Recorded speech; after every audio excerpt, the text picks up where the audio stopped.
മാംഗല്യം തന്തുനാനേന എന്ന സീരിയൽ റിവ്യൂവിലേക്ക് എല്ലാവർക്കും സ്വാഗതം. CKC വീണ്ടും ഗൗതമിനോട് തന്തയില്ലാത്തവനെന്നും തള്ളയെപ്പോലും അറിയാത്തവനെന്നും പറഞ്ഞ് കളിയാക്കുന്നു. തന്ത ആരാണെന്നറിഞ്ഞില്ലെങ്കിൽ പെറ്റമ്മയെപ്പോലും നിനക്കറിയാമോ എന്ന് ചോദിക്കുന്നു. എന്റെ പെറ്റമ്മയെ അറിയാമെന്നും തന്റെ മുൻപിൽ കൊണ്ടുവന്ന് നിർത്തിത്തരുമെന്നും ഗൗതം പറയുന്നു. താൻ പറയുന്ന സ്ഥലത്ത് ഞാൻ എന്റെ അമ്മയെ കൊണ്ടുവരാമെന്ന് ഗൗതം പറയുമ്പോൾ അത് വേണ്ട, നിന്റെ പെറ്റമ്മയെ കാണാൻ നീ പറയുന്ന സ്ഥലത്ത് ഞാൻ വരാമെന്ന് CKC പറയുന്നു. എങ്കിൽ നാളെ ഞാൻ എന്റെ അമ്മയെ ശിവപാർവതി ക്ഷേത്രത്തിൽ കൊണ്ടുവരാം, താൻ അവിടെ വരണമെന്നും ഗൗതം പറയുന്നു. CKC വരാമെന്ന് സമ്മതിക്കുന്നു. നിർമ്മലാമ്മയെ ഒറ്റയ്ക്ക് ക്ഷേത്രത്തിൽ കൊണ്ടുപോകുന്നതിനായി ഗൗതമിന് നിധിയെയും പാർവമ്മയെയും ഒഴിവാക്കണം. നിർമ്മലാമ്മയോട് ഗൗതം പറയുന്നു, നിധിയും പാർവമ്മയും അറിയാതെ നമുക്ക് രണ്ടുപേർക്കും തനിച്ചൊന്ന് ക്ഷേത്രത്തിൽ പോകണം. എല്ലാവരും കൂടി ഒരുമിച്ച് പോയാൽ പോരെ എന്ന് നിർമ്മലാമ്മ ചോദിക്കുന്നു. ഒരുമിച്ച് നമ്മൾക്ക് മറ്റൊരു ദിവസം പോകാമെന്ന് ഗൗതം പറയുന്നു.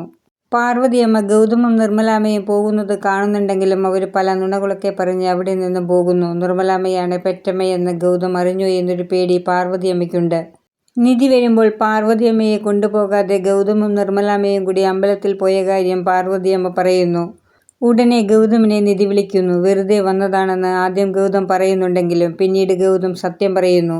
നിർമ്മലാമ്മയാണ് എൻ്റെ പെറ്റമ്മയെന്ന് CKCയെ കാണിച്ചു കൊടുക്കാനാണ് നിർമ്മലാമ്മയെ ക്ഷേത്രത്തിൽ കൊണ്ടുവന്നതെന്ന് ഗൗതം പറയുന്നു. അങ്ങനെ ചെയ്യരുത് ഗൗതം, CKC അതറിഞ്ഞാൽ ജ്യോതിർമയി അറിയും, പിന്നീട് പ്രണവും ശിവാനിയും അറിയും, പിന്നീട് പാർവതിയമ്മ അറിയും.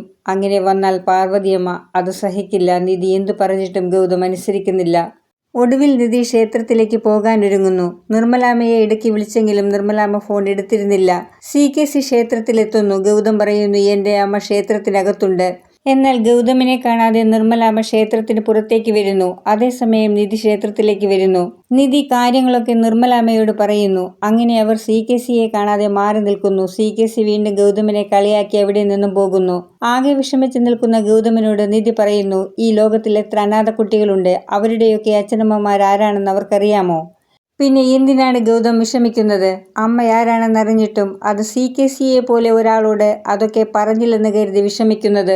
നിധി പറഞ്ഞ വാക്കുകൾ കേട്ട് ഗൗതം അതേക്കുറിച്ച് ആലോചിക്കുന്നു. പിന്നീട് ഗൗതമിനും അത് മനസ്സിലാകുന്നു. പ്രണവ് വസുന്ധരയോട് പറയുന്നു, ഇനി മുതൽ കമ്പനിയിൽ ആന്റി വരണമെന്ന്. വസുന്ധരയ്ക്ക് അത് കേട്ട് സന്തോഷമാകുന്നു. ശിവാനി പറയുന്നു, അതെന്തിനാണ്, പ്രണവിന് ഒറ്റയ്ക്കെല്ലാം മാനേജ് ചെയ്യാവുന്നതല്ലേ ഉള്ളൂ.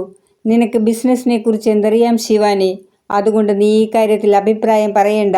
വസുന്ധര ശിവാനിയോട് പറയുന്നു, നിന്നേക്കാളും ബുദ്ധിമതിയായ നിധിയെ ഞാൻ ഇവിടെ നിന്നും പുറത്താക്കി, പിന്നെയാണോ നീ മര്യാദ കടങ്ങി ഒതുങ്ങി കഴിഞ്ഞില്ലെങ്കിൽ പ്രണവിനെ കൊണ്ട് തന്നെ നിന്നെ ഞാൻ ഇവിടെ നിന്നും പുറത്താക്കും. അത് കേട്ട് ശിവാനി വസുന്ധരയോട് പറയുന്നു, പ്രണവ് എൻ്റെ ഭർത്താവാണ്, ഈ വീട് പ്രണവിൻ്റെ പേരിലാണ്. പ്രണവിൻ്റെ പേരിലല്ലേ, നിന്റെ പേരിലല്ലോ എന്ന് വസുന്ധരയും പറയുന്നു. വീഡിയോ കാണുന്നവർ ഇഷ്ടപ്പെടുകയാണെങ്കിൽ സബ്സ്ക്രൈബ് ചെയ്യാനും ബെല്ലൈക്കൺ അമർത്താനും മറക്കരുത്.